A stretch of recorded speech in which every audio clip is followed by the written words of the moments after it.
Good morning. हम देख रहे हैं यूनिट प्लान।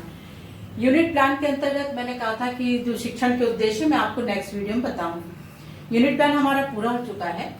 इसमें मैं शिक्षण के उद्देश्य बताने जा रही हूँ, क्योंकि यूनिट प्लान का एक कॉलम है जिसमें लिखा था प्राप्त उद्देश्य या शिक्षा प्राप्त उद्देश्य एवं व्यवहारगत परिवर्तन है, विद्यार्थियों का व्यवहारगत परिवर्तन या शिक्षा के उद्देश्य, मैंने जो शिक्षक पढ़ा रहा है उसको पढ़ाने का क्या उद्देश्य है या उसको पढ़ाने से व्यवहार में क्या परिवर्तन आएगा, तो उसको समझने के लिए हमें शिक्षण के उद्देश्य पढ़ना आवश्यक है। तो आइए देखते हैं कि शिक्षण के उद्देश्य, teaching objectives. Doctor B.M. Bloom ने जो शिक्षण के उद्देश्य है इसको 3 भागों में बांटा है।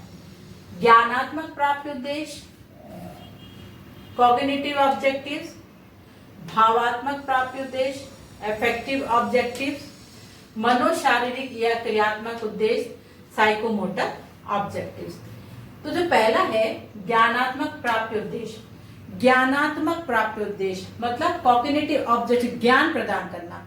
जो जनरल जो टीचिंग है, टीचिंग जो होती है इसमें ये उद्देश्य काम आते हैं, इसी उद्देश्य की प्राप्ति के लिए शिक्षण कार्य किया जाता है ज्ञानात्मक प्राप्ति उद्देश्य के लिए। तो जो ज्ञानात्मक प्राप्ति उद्देश्य है उसका संबंध कैसे होता है? सूचनाओं, मतलब सूचनाओं की जानकारी देना, ज्ञान की जानकारी देना, सिद्धांतों, तथ्यों तथा नियमों की जानकारी से होता है। इसकी जानकारी देना ही जो है वो ज्ञानात्मक उद्देश्य कहलाता है। शिक्षक जो शिक्षक कार्य करता है तो वो उसमें सिद्धांतों के बारे में बताता है, नियमों के बारे में बताता है ना, और तथ्यों के बारे में जानकारी देता है, सूचनाओं के बारे में जानकारी देता है, ज्ञान की जानकारी देता है। तो शैक्षिक क्रियाओं अर्थात विद्यालय में कक्ष में शिक्षण द्वारा ज्ञानात्मक प्राप्ति उद्देश्य की प्राप्ति की जाती है। तो जो कक्षा में शिक्षण कार्य होता है वो किसके लिए होता है? ज्ञानात्मक प्राप्ति उद्देश्य के लिए। तो ये जो ज्ञानात्मक प्राप्ति उद्देश्य है ये कितने प्रकार के होते हैं? 6 प्रकार के होते हैं। मैंने इसको 6 भागों में बांटा गया है। पहला ज्ञान, नॉलेज, दूसरा बोध, कॉम्प्रिहेंसिव, ज्ञानोपयोग, एप्लीकेशन, विश्लेषण, एनालिसिस, संश्लेषण, सिंथेसिस और मूल्यांकन, इवैल्यूएशन।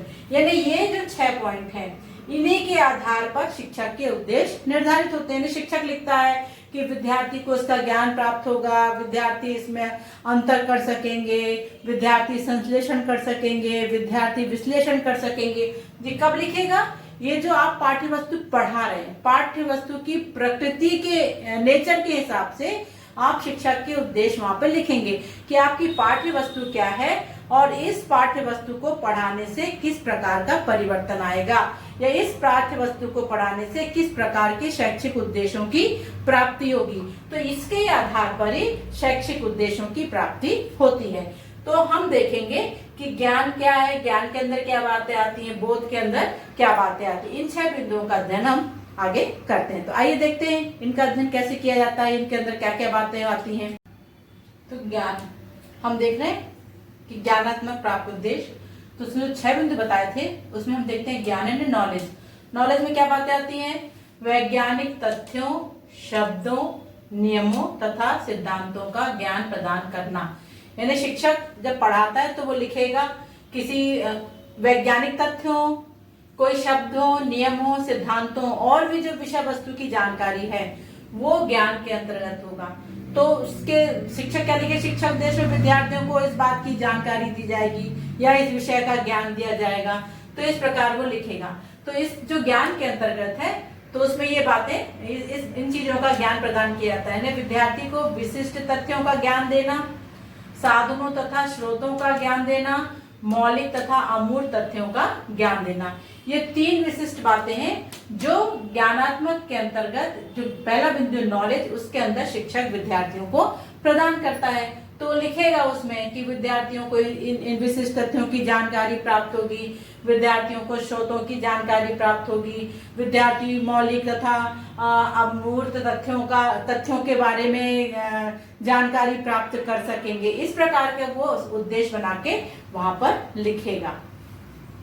और जो दूसरा पॉइंट है वह है बोध, मतलब कॉम्प्रिहेंशन। इसमें क्या है? प्राप्त किए गए ज्ञान के संबंध में समझ व बोध गम्य होना। जो उनको पढ़ाया जाएगा उसको, उस ज्ञान को क्या करना? उसको ज्ञान को समझना और उसको उसके लिए बोधगम्य है, उसके बारे में विस्तृत जानकारी लेना, उसको अंडरस्टैंड मतलब उसको समझना कि जो पढ़ाया गया है वो वास्तव में क्या है। इसमें 3 क्षमताएं सम्मिलित होती हैं। तो इसमें इस बोध से, कॉम्प्रिहेंशन से विद्यार्थियों में 3 प्रकार की क्षमता विकसित होगी। पहला अनुवाद करना, ट्रांसलेशन। तो यदि वो विषय वस्तु ऐसी है जिसमें ट्रांसलेशन है तो शिक्षक लिखेगा कि विद्यार्थी ट्रांसलेशन या अनुवाद कर सकेंगे। विद्यार्थियों में अनुवाद करने की क्षमता का विकास होगा। दूसरा है व्याख्या करना, एक्सप्लेनेशन। विद्यार्थी इस विषय वस्तु की या इस पाठ की या इस विषय की व्याख्या कर सकने में समर्थ होंगे या व्याख्या कर पाएंगे। और तीसरा उल्लेख करना, इंटरप्रिटेशन। विद्यार्थी इंटरप्रिटेशन करने में सक्षम होंगे। किसके आधार पर होगा ये? विषय वस्तु के आधार पर। तो शिक्षक का जो विषय वस्तु है उसके आधार पर ही इन उद्देश्यों को वो वहां पर लिखेगा कि इसके पढ़ाने से, इस विषय वस्तु से इस उद्देश्यों की प्राप्ति होगी। चाहे वो किसी भी विषय, हिंदी हो, अंग्रेजी हो, संस्कृत हो, कोई भी विषय हो, उद्देश्य पूरे यही होंगे। तो जो आपकी विषय वस्तु पर डिपेंड कर रहा है कि जो आप पढ़ाने जा रहे हैं उससे किस प्रकार के उद्देश्यों की प्राप्ति होगी। जैसे यहाँ लिखा है ट्रांसलेशन कर पाएगा, एक्सप्लेनेशन करने में समर्थ होगा, इंटरप्रिटेशन करने में समर्थ होगा।